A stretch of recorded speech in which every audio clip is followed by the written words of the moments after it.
This recording will be a great one for when you have new builders and you want to get them to where they feel like they can learn how to branch out, make things their own and stuff like that, and really not feel overwhelmed by the idea that, oh man, I should have started 6 years ago, or, you know, everyone's selling doTERRA or something like that. So if you make it your unique thing to where it fits for you, I feel like that's what's most authentic to people and what they're looking for. So I'll get started. I might have to jump back and forth since I have to keep always checking to see if people want to get in.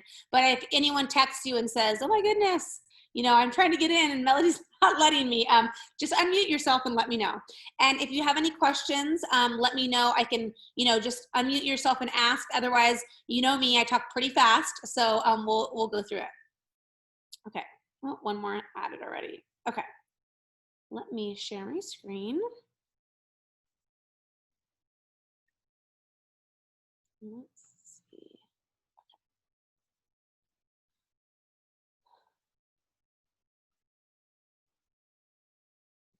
Oops, of course I always don't scroll up to the top. Okay. Okay, so I titled it Expanding Your Warm Market. So I think truly that is one of the biggest keys to being able to make this a lifelong business and not just a hobby business that you start for a month or two. And then after you've gone through your friends and family, you're sort of done and don't know where to go anymore, right? We always have to constantly be expanding our warm market. And it's something that's a learned skill, I feel like. In my talk that I did at doTERRA, I gave people backstory. I'm not going to, of course, go. Most of you already know my backstory with Sweet and Saucy Shop, how I had a bakery, and I constantly had to, in a sense, expand my warm market, right? Like I wouldn't have made it a business, I always joke, if I would have only sold cookies and cupcakes to my friends and family, right? Of course, I started that way, right? Out of my apartment kitchen, I started doing that. But then to make it a real business, I had to get people outside of my warm market. And so how did I do that? So I learned a lot of ways to do that. And I think I just easily incorporated them into this business as well in trying to get out of my warm market, because I always joke to people and tell them that my husband's family, I love them to death. They're great and amazing, but I am so not a pushy salesperson at all, nor try to get anybody to buy that isn't really thrilled to buy. And so they've used oils from time to time, but I have not sold one thing to any of his family members. So you can have a successful business in doTERRA without having to just go for friends and family, right? To me, it's more enjoyable to go outside of my warm market. And then if my warm market wants to know about oils, awesome, I will totally help them. But for me personally, I find it more enjoyable sometimes to go outside of my market, just because I always want to make sure that I'm not being any kind of pushy or whatever you would want to call it, that maybe turns people off to a network marketing. Okay, so these are the 3 ways that I grew my market. First, I found my niche market, which niche or niche, you can say it whichever one you want, but figuring out what are the ways I want to reach people and who my market is. Because within the essential oil world, that's one of my favorite things about it, is you can constantly expand what your niche market is or what you're really into, and it can change with your seasons. Maybe you're in a real health kick and you really want to go onto fitness and exercise, on detoxing and metabolism boosting, all these things. Maybe you get into skincare and you want to talk about eczema and anti-aging and gua sha. That's a whole market. Maybe you're a new mama and you're pregnant and about to be, and then you're a new mom and you have young kiddos, and that's your passion. Within essential oils, there are so many different niche markets that you can hit. You'll see, like even mine that I've tapped into, teachers, right? Nurses, there's lots of different ones that you can hit, and finding that, I feel like, is really key to setting yourself apart from other people. Another thing I love is collaborating with others. I think that's really important to have other people talk about you so you don't have to talk about yourself. Again, something that I love, to where I don't have to talk about myself. Other people are referring me. Other people are sharing about oils.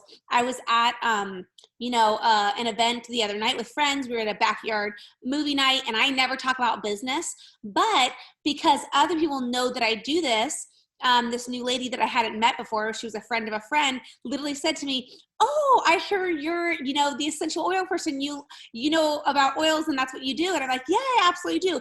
And I kept it really short and sweet. She kept coming back and saying stuff, but I didn't push like, oh, do you want to do an appointment? Oh, I just, yeah, anytime you want to come over, I have all the oils, things like that. And then I was just normal, right? I let other people share about me. Eventually, we'll keep in contact, and then I will, in a sense, build that relationship and get the kit.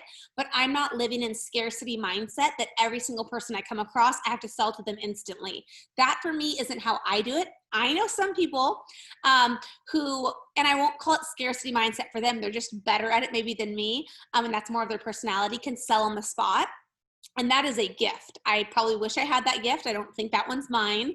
But if that's you, that's awesome. And you can do it in an authentic way. One of the videos in our group, I think if you search in our builder group, Audra, she's actually just hit Presidential Diamond. She literally talked about how at the grocery counter, she gave a sample to a lady and then invited her to a class, and she let us all listen to the phone call. So there is different ways to go about doing it. I'm just sharing what has worked for me. But if you love doing it quick on the spot and can do it and it works for you, that's amazing. I'm definitely jealous. Also, the last thing, testimonials, community, and referrals. That is a key thing, in my opinion, to keep expanding your warm market. So here, let me move this over here. Okay, so finding my niche. These are the questions you need to ask yourself. Who do you want to serve? What is the problem that you wanted to solve? Or sorry, this is what I asked myself, and then what you will. This is what I did when I first started my bakery business. And as you can see, it's still bakery stuff. I said, who do I want to serve? What problem did I want to solve? What made me different, and why would they buy from me? And in a quick nutshell, for my other business, and you can see how all businesses can do this, at that time, everyone was doing cupcakes. That was the cupcake craze. And so what I did is, let me make sure I've added everyone. What I did is I started mini dessert bars, and that was my niche market. And I designed them, and I made them all pretty, and I did all these designed mini desserts, and that's what set me apart, right? For wedding cakes, I knew I wanted a certain style. I didn't want to just do cake with fresh flowers added every single time. And so that was my niche. That's who I wanted to serve. I wasn't trying to serve every single person who wanted a random sheet cake. I didn't do sheet cakes, right? I was like, no, not me. I don't do sheet cakes. So I figured out who my market was, what I wanted to do, and what made me apart, and I knew what my worth was. And then it tells you when you conquer one niche, you can feel empowered to move on to something bigger, right? That's also another thing. So once I figured out like, oh, I like doing custom things like sugar cookies or adding accents to cupcakes, then I thought, oh, let me do some mini pies, and then let me maybe make it harder and do French macarons and paint on them, and so on. I went on and tackled more things, and you can do the same thing with your essential oil business. How did this translate into my new business? I treated doTERRA just like a real business. That's one thing that I always tell people when I'm starting them out in the business is you will be successful, or at least way more successful than most people, if you treat it like a real business. You give it real hours. You treat it like you have to show up every single day and do work, right? I feel like sometimes people who've had their own businesses before are a step ahead because they are self-motivated and they know that they have to get work done even if someone's not there telling them that they have to get work done, right? So I treated it like a business, and it blew my other business out of the water financially and gave me a lot more time freedom, which I'm so thankful for. So for me personally, from the beginning, I originally, which I still do love helping moms, but as you can see, I've expanded my market, right? Now I do teachers a lot, and I'm doing nurses, I'm doing skincare and different things. Before, I don't think I ever talked about skincare and oils, to be honest. In the beginning, all I was focused on was I liked helping moms. The oils helped me. I could use them for fevers. I could use them for sickness. I wanted a natural antibiotic. That's what I wanted. I was so passionate about it because it worked, right? And so I love that. Then when I really decided that I wanted to go for a business, I realized that the key to this business is you need to give people a community. That makes a huge difference for people. They feel a little bit overwhelmed when they're starting something. And I had so many people telling me, yeah, I got a kit and I never opened it, or I never used it. Maybe I used lavender, right? Those are your worst nightmare words, right, from a customer, because you just realize that, man, it was too overwhelming for them and you didn't help them baby step along. And if you baby step along, once someone becomes not a toddler anymore, not a baby, and they know how to use your oils, you have a customer for life because the oils work, but you have to get the client to use the oils, right? And giving them a community gives them the tools to ask questions, meet in person, hopefully again soon, go to online events and really learn on those topics that maybe they wouldn't even thought they could use oils for, right? I also found that just like with my bakery business, photos and pretty things sell. With my desserts, I always say, I want my things to look as good as they taste, right? And with oils, I know they worked really well, but I need to make them convenient, cute, and look good, especially if I was gonna do online sales, right? And I totally think in person as well, because then you're gonna be getting people to share and actively using. I've had customers say to me, oh yeah, I use my oils way more now that they're in a pretty bottle. And whatever it is, it's just the truth. We do use stuff better when it's packaged pretty, right? And it also is something that will set you apart from other people that sell essential oils.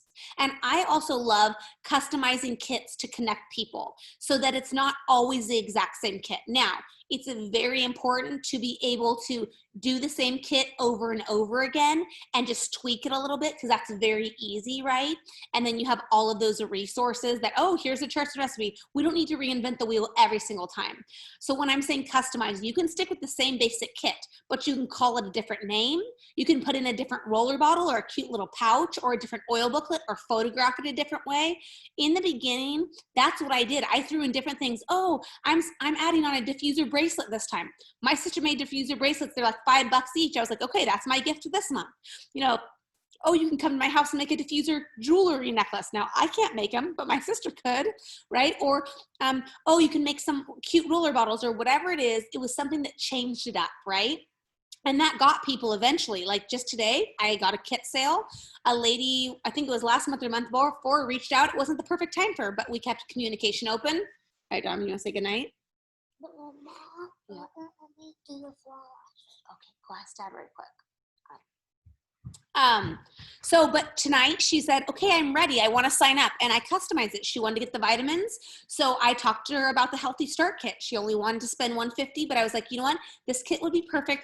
I know it's out of your budget a little bit, but let me go over it with you, and then we can do a drop down and we can see. And we went back and forth a little bit. At the end, she's like, you know what? That kit's just perfect for me. I should just go for it, even though it was $45 over her budget, right? So I really customized it and talked about why each oil helped the issues that she wanted to work on, right? I had to talk about, oh yeah, in this kit, you get frankincense in the small bottle. Normally, if you get it in the big bottle, it's $69 by itself. But in this kit, you get that frankincense and you're going to really want it for this, this, and this, which is the reasons why you said you wanted, to use oils. So to really customize that kit and tell the customer why this kit is a good fit for you. That's always really, really important, I find. Okay, how do you find your niche market? So these are questions you need to sit with, think about, and these are different for every single person. Hey, Donovan, you need to turn that off, but it's a little loud. Okay, what lights you up? So I love this quote. It's don't ask the world what the world needs. Ask what makes you come alive and go and do it. Because that's what the world needs, is people who come alive. It's like, does, doTERRA really need another wellness advocate? We do have a lot, but no, the answer is probably no. But what they need is people that absolutely are passionate, that love connecting with people, that want to help them. Maybe it's you're passionate about, your kid had eczema. Now I'm going to help other moms with eczema. Or, you had this skin condition, or you had chronic headaches or allergies or whatever it was, and you found these tools empowering. What is it that lights you up? What life experience and skills do you already have? Maybe you're a nurse, a trainer, a doula, stay-at-home mom, a detox expert. You love doing DIYs. Maybe you're a cancer survivor. You do facials. Whatever it is, what are those things that you bring to the table that are going to connect you with other people that are similar, and you can bring those skills and use that in your business? What problem, and also not just in finding customers, but also use it in finding builders, right? Because your life experience and skills will connect you with other like-minded people that are going to want to do the business with you. And that, even more than finding a customer, is more key, because if you find a builder, that builder can find way more customers because you now have another person that's doing it and it's not just all on you. So all of these principles also refer to, What lights you up when you're connecting with people? What kind of people do you like working with? Those are all questions you want to ask when you're creating your business and your team. And then what problem are you solving? So I loved helping overwhelmed moms learn healthy alternatives. Other people teaching pregnant mamas how to use oils during labor. Hey, Tim, I'm trying. Okay. Mom life. Okay, Donovan, go into the room. Go into the room. Go into the room, bud. Tim. Okay. I should do headphones next time. Okay. Let's see. Let's think back. Birth and babies, show athletes how they can support their bodies the best way. Maybe you can teach easy ways to detox at home. Those are the 3 questions. Write them out, answer them for yourselves, and that's going to help you find what your niche market is. And then words to ponder. What makes you unique so you don't have to compete on price or with other wellness advocates? I think that any business, this is huge. It's like, why does someone pay one price for something, the other person does the exact same thing, and this person charges way different price, right? But yet, maybe this higher price person charges more and gets more customers. You know, my dad had a plumbing business, and he was always like, yeah, whenever I did discounts, I actually didn't get the job, so I stopped doing discounts. I'm great at what I do. I get great customer service. I'm awesome at it. I'm going to be more expensive. And I just tell people that I will be more expensive, but I'm worth it. I'm better and whatever. And he's like, I mostly get the jobs, you know, more. And he's been doing it for like, maybe 40 years now. So I love that. It's like, I do not need to discount myself. I can add things to it. Like I like adding like freebies, like roller bottles, but I don't need to discount my stuff, right? It's worth it and I'm worth it. And you're getting me and help. And that is a lot of money. There are 4 questions you must ask yourself to determine your niche. Again, you can screenshot this. What specific problem do you solve? Who do you serve? How do you serve them? And why would they choose you? Okay, I love this quote. Let's see. No matter your niche, you do not need permission or prerequisites to do what you love. And I love this about the oil business because there is no prerequisites to sharing and connecting other people to essential oils and helping them. You don't need a certification, book, degree, 1,000 followers. You just need to be able to show that you can give your clients results. And that's when referrals and testimonials come in hand. I love those, or pictures before and afters. Your niche is now articulated both in your head and your heart. And if you use it to clearly communicate what you do, your success is a foregone conclusion. And I love this. This is called the value articulator statement. And it helps you, again, figure out who you're serving and how you're doing it and that connection. So you're going to say, I help who? Figure out who you help. Do what? So that, what's the result? Unlike maybe other things they were dealing with that weren't working for them. Because this is what I do differently, your distinction. So for example, this is one of the girls on our team, Danielle, wife, mama, teacher, postpartum doula, green living, clean living. So she said, I help mothers and families she likes to have natural solutions in their birthing kits. So she was teaching classes online and in person at birthing centers. She loves that. That's her passion. So that they can meet their mothering and birthing goals, unlike the traditional medical approach, because birth is natural and normal. I love that. Just for time's sake, to keep it in time, I'm gonna, skip past the other one, but this is Joan, mama, wife, fitness trainer, again, a different scenario, and she used those same ones to figure out what it was that she did. So again, you know, I've uploaded this, I believe, to the Builder Group. If not, I will, and then you can go through and, you know, print this off if you want and even write it out. But this is something you're going to want to answer for yourself. So creating a niche market helps people connect with you easier, both in person and on social media. You are now someone who specializes in something, solves a specific problem, and offers a solution that they desperately are looking for. For example, my teacher kit, which was a basic kit, it's our Healthy Start Kit, connects with a niche audience because I branded that kit to appeal to them. Now I'm not competing with everyone selling the Healthy Start Kit, even though it's the same kit. Your warm market will easily expand when you solve people's problems and provide them great customer service.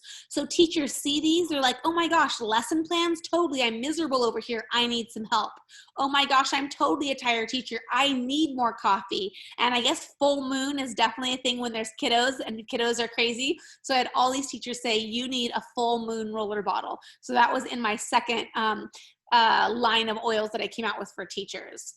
Some people say to me, oh, what about Amazon or other companies or other advocates? You know, there's someone local near me that sells too, or maybe there's another mom in my kid's class. So what I tell them is, I don't ever feel like I'm competing with Amazon, other oil companies, or advocates, because I'm offering something that's unique. And that's why you need to figure out what lights you up and what you are doing differently. Amazon and other oil companies can never give them the community and support that I offer them. And I truly believe that, especially now with our brand new oil website. I think I'm going to be going on tomorrow to let everyone know about it. And you can, of course, add people to that. That is something that no other community I've seen has well done. So that is a huge asset for them. We also know we have the best oils hands down, and by creating one or more niches for yourself, you're solving that problem and further setting yourself apart in the essential oil world.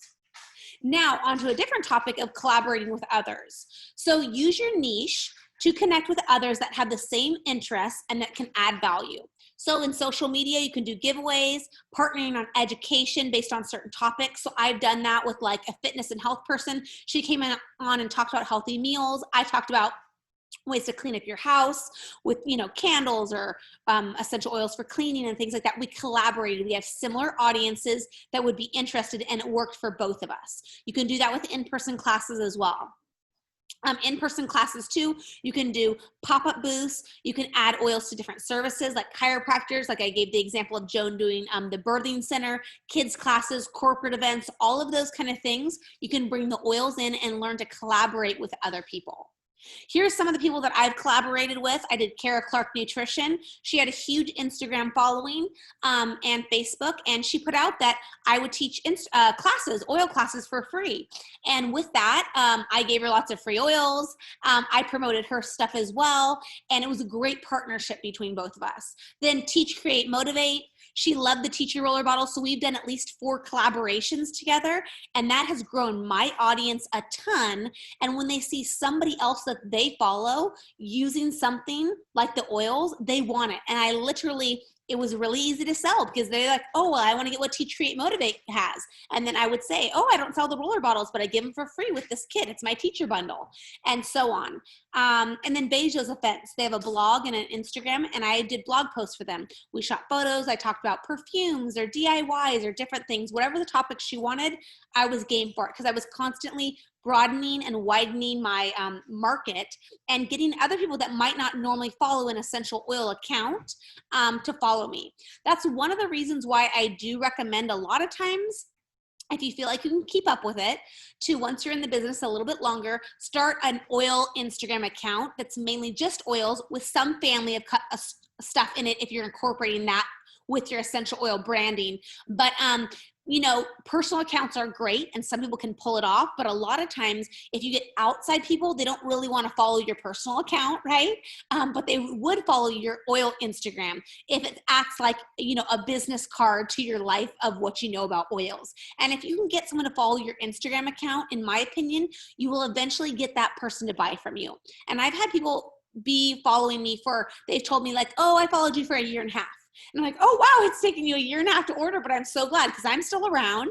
I've been sharing this whole time, and finally something connected with them or something happened in their life where they were ready to get started, you know, and I'm still here. I always will be. And that really works well for starting to get more orders online and customers if you continue to show up. That's a great way to do it. Okay. Do what you do so well that they will want to see it again and bring their friends. That's Walt Disney. So if you can actually make educating, referrals, roller bottle making parties, whatever it may be that you're doing, if you make it fun and people want to bring their friends, that is key, right? I have a lot of people that will tag people, or when we do in-person classes, oh, we're making the keychain or the roller bottles or this. their friends want to come then, right? That is a really thing. You want to make essential oils exciting, informative, and something that's going to be valuable to people. This is the key to expanding your warm market, is to get other people talking about you and your oils so that you're not the only one doing it. Because if you're on an Instagram and you're talking to the same 200 people over and over again and you don't grow it, it's not maybe the wisest time investment of your time in growing your business. You might have a better rate of going in person, right? As you learn to grow your social media better.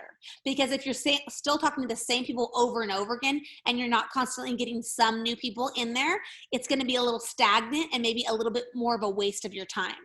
But I mean, still put content in there because you are supporting your current customers that follow you on there, but don't make your whole business about social media, right? When I first started, I didn't do hardly any on social media for oils. I shared, but all of my sales were in person or one-on-ones or doing Zoom chats one-on-one with people. So to grow your business, you want to create a community.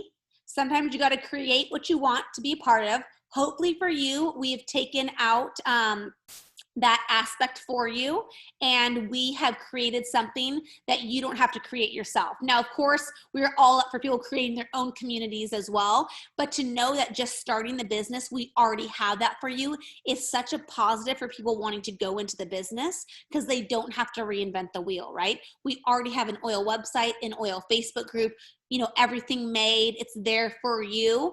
The same thing for a customer. We've got you covered in it all. Now get testimonials. Testimonials sell the product for you.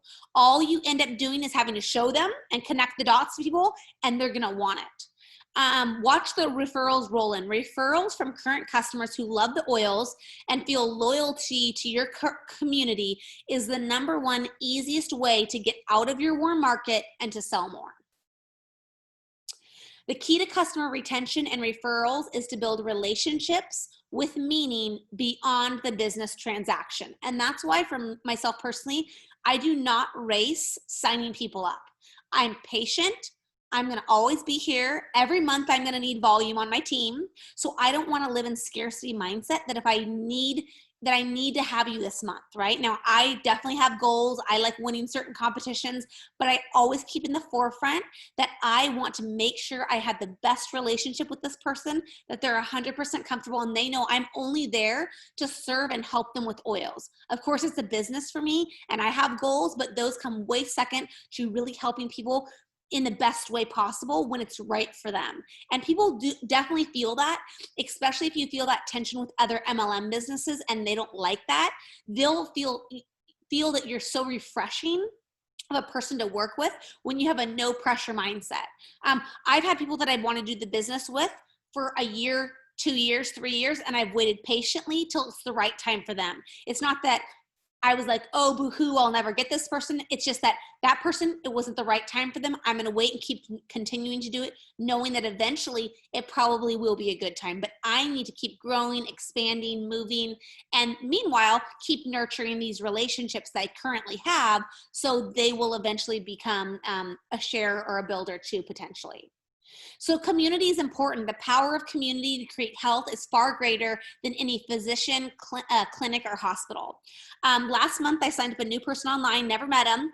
They went to Jenna's, class last week or a couple weeks ago, all on BOGOs. And I got on the phone for the first time with this lady, and she was raving about how she found what she was looking for.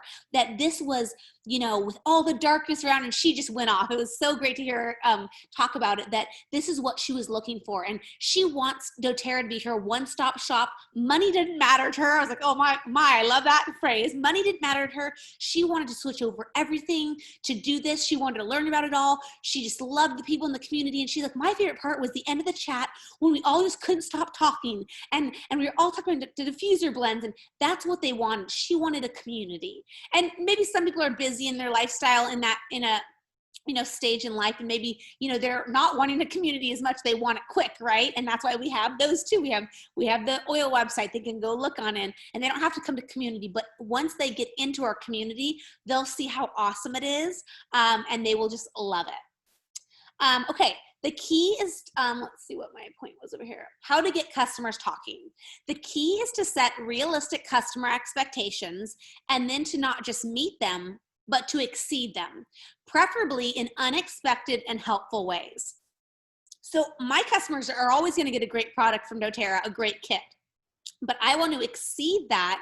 And that's why I do those custom roller bottles. And before, I actually was, I wouldn't say lazy, but I was signing up a lot of people and I was like, I'm just going to do uniform. Everyone gets the same oils. I'm not going to customize them. And then I found, you know what? When I take that extra time to customize and see what their real needs are, and I did that, it was a lot better of a sampling experience because it met exactly what their needs were, right? So to really feel like I exceeded their expectation on how these oils could help them, because I really took the time to connect with them on seeing what they needed help with and then customizing those freebies towards them. And then for my customers that order the next 3 months in a row, they get additional freebies. And Tim's like, helps me ship. And he's like, you just ship something this person. I'm like, yeah, but they just ordered another $200 worth. I'm shipping them another gift, right? And I added a couple other roller bottles. And so getting that customer loyalty, that excitement, this month for doTERRA, for convention coming up. Oh, let me turn off my timer real quick. I'm making bread right now, so let me turn it off.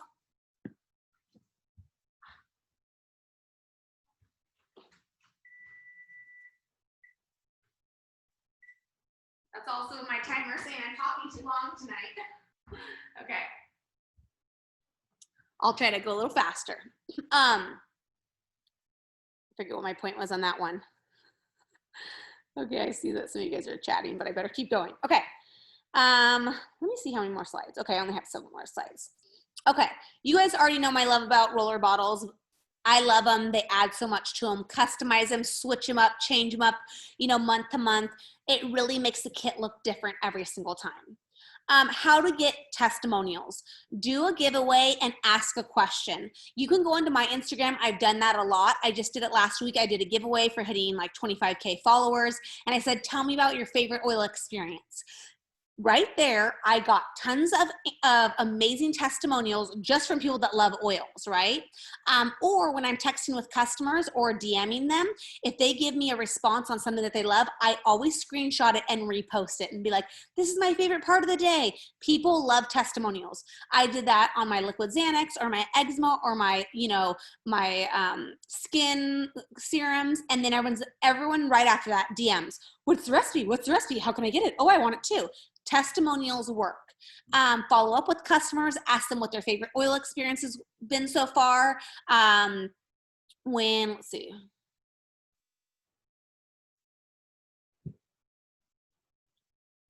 Oh yeah, so when they come with a need and you provide a solution, don't leave it at that. You need to follow up and see if it worked, right? A lot of us, and I get busy too, it's like, I'll send it to you, but then I never follow up. It's like, Melody, you need to follow up, right? Because a lot of times I'm missing out on great testimonials, or maybe it didn't work for them and you need to try something else. Either way, that's something that you need to make sure and do. Sample them cute freebies with your favorite blends, check in from time to time. All of those kind of things are amazing. Again, for time's sake, I won't read them all, but these are just real ones from people just thanking me. I'm just loving it. I love doTERRA. Thank you. You're so generous and helpful. You don't bug me. All these kind of things. This is what you want. Or product testimonials. What's in that energy blend? I love it. I can't stop using it. All of these kind of things. Save these in an album on your phone. Testimonials, right? So when you need to use testimonials, you can, especially too when you're trying to sell a kit. Maybe someone says, oh yeah, my husband has chronic migraines or headaches. Well, if you have some testimonial headache ones, you can say, yeah, here's some blends I helped some people with, and this was, you can see it helped them. And you just, testimonials work. You don't have to talk as much. You let other people talk for you. If you need some testimonials, go on to our user group and type in stress or tension, and then you'll see all these past posts pop up. Go in the comment section. There's testimonials galore in there, and you can screenshot them and then use them as testimonials. I do that all the time. Okay, I'll go through this really quick because I love it, but this is something that you really want to try to do. You want to get the journey of your customer loyalty. Have your customers grow your business for you. So at first, they're you're finding your target market, right? You're a suspect and you're moving towards it. Then the person's a prospect, someone who has taken action and you have their details. Maybe they DM'd you, right? Then they're a shopper, someone who has bought something from you, right? Or maybe you sampled them a roller bottle, right? Maybe they haven't become a customer yet. Then they actually get the kit, right? Now you have a customer. Then you plug them into the community. Now they're a member. They feel a sense of belonging.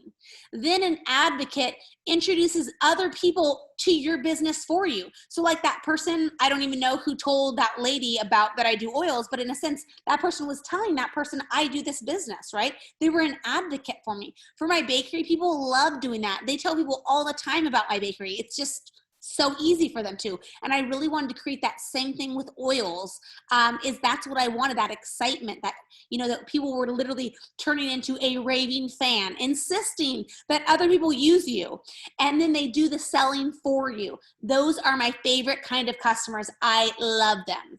And that's when you're going to get into referrals. So you can see, I was checking in with someone. She, said how much she loved it. And then I led her into, I have a referral program, right? And so I told her I can send you some roller bottles, send out roller bottles to any of your friends and family and so on. Devote yourself to your community around you and devote yourself to creating something that gives you purpose and meaning. That was my ending one. Just telling people I'm praying that expanding your warm market doesn't seem daunting, but instead exciting. Because I feel like truly for this kind of business, continuing to expand your warm market makes it the most enjoyable. When you're finding that you're not enjoying this as a business, it's probably because you're talking to the same 5 people, and right now might not be the time for them, and that's okay. It doesn't mean that they're never going to buy from you or that the product doesn't work or something like that. It just means that right now isn't their time. Maybe it's money. Normally it's not money in my opinion, but that's another topic. But it could be. Maybe it's money. Maybe it's the right thing hasn't come to them. We don't know what it is, but if you keep showing up in an authentic, buggy manner, you eventually will get them to come buy from you because they're going to want to. And the same thing with the business. I had a lot of people ask me about the business. I send them the opportunity. It doesn't go to, I don't get much interaction. Then they see me talk about it again. They come to another thing. Sometimes it's that dance, and that's okay. But a lot of times people get really bummed out, oh, nobody wants to do the business with me. Oh, the oils didn't work. No, sometimes life's just busy, right? And if you keep showing up though, you will be there for when they say yes. And that is the most important thing to remember. You need to be the person that's still there, still sharing, still doing oils and helping people, still doing the business and talking about the business side of it. And when they're ready, they're going to want to do it with you. But if you give up, then they're going to come to me because I'm going to still be doing it, right? I can't tell you how many people gave up and then I get their customer. They say, oh yeah, so-and-so, they sold a kid and then they stopped. You'll hear that a lot because with this business, no one has to get hired for this job. Anyone can do it, right? But the people that are successful in it stick with it long-term, treat it like a business, hone their skills, and expand their warm market because any real business is outside of your friends and family. Now, it doesn't mean that if the main majority of your business in the beginning is your friends and family, that's bad. Of course not. Everybody's business starts that way, right? But if you can't get over that hurdle, it's more like a hobby business and you're going to feel probably a little frustrated with it. So you have to work on your skills of expanding your warm market and getting outside of it. And then you'll find it's way more enjoyable because you're connecting with people that are really into the oils. Or if you're talking about it from a business standpoint, maybe you try to get a family member to do the business with you and you're like, this is miserable. A lot of times doing it with a family member is like pulling teeth, right? So now sometimes it's a blessing. Best thing ever. But a lot of times, if you're just trying to get anybody to do the business with you, it's normally a family member at first, right? Or a close friend. But when you get someone outside of that warm market that's like, I love these oils. I am addicted. I want to do this. That is so life-giving because you are not dragging them along. You're not pulling them along. That was their choice and they want to do that. That's a way better business kind of relationship. So if you're in the beginning stage, we've all done it with friends and family where it feels like pulling teeth. I myself have as well. And that's fine. That's part of growing your business. But just remember, it does get easier and better if you continue doing it and getting outside of your warm market. You will find your builders that you keep for life, right? And in this business, you only need a couple of them to be successful. But sometimes you have to go through some, and that's okay, right? It's not for everyone, and we have to remember that sometimes. So let me check and see. I know I went a little bit over time, but let me see if there was anything I missed in the chat. Queen of multitasking. I want some bread. You know, I just couldn't not make another one. Better. You know what? I will bring some bread for convention. Yes, very, very exciting. It's my new hobby that I'm into, which is probably not good because I'm going to want to eat it all. All right, well, does anyone have any questions besides my bread? Let me know. Otherwise, I will upload the recording to the builder group. And then we are gonna be working on a builder website as well. So this will be a great one to add to that, because then people can learn how to expand their warm market and you can send it to them. And then I think, like I said, I added the slides to the builder group already, but if I haven't, I'll do that too. And if you need to screenshot any of those or print them out, that would be a great thing to continue doing. And then I think I was talking with Jenna, and I wanted to touch on the Unwell documentary on Netflix. But I think I'm actually, since it's overtime, I'm going to just go onto the group live and talk about that in a nutshell. And we'll end the conversation for tonight. But I'm so glad you guys jumped on. Thank you so much. Getting excited for convention. We'll have more details on that soon. Some of you might be joining us to spend the night. Some people can maybe come for just the day, but we're finalizing the spot in the next day or two, hopefully. So we'll get that information out there. And yeah, hope you guys have a great rest of your night. I will talk to you later. Bye.